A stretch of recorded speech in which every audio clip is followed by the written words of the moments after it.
Ricado po namin sa tupa. Grated garlic na may luya, lemon, tapos pamintang durog, bechin, saka asin. At daon ng sibuyas yung gamit namin ngayon.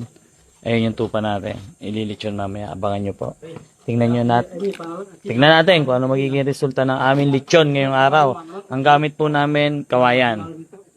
Masarap yan, Yan po ang kanilang tanghalian. Kung napapansin nyo, may ginagawa sila dito. Bilyaran. Request si Utol Paklo yan eh. Ayan o. Nakaabot na sila dito. Dito kalan. Dito tayo mag-ano ng kalan. Tapos doon yung bilyaran. Tapos dito lalagyan natin ng upuan. Para pag may bisita tayo, komportable. Diba? Tapos lalagyan natin bubong doon.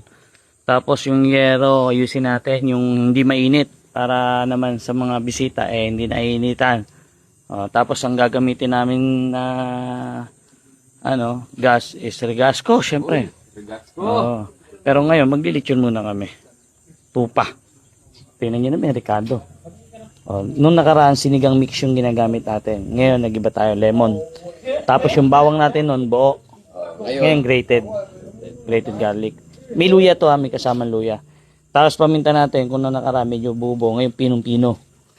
Tapos, tanlad nung nakaraan, ngayon, daon ng sibuyas. Kasi napansin ko sa tupa, medyo tuyot siya eh. Pag nililitsyon eh. Kaya ginamit natin daon ng sibuyas ng baboy na makatas. para maging makatas.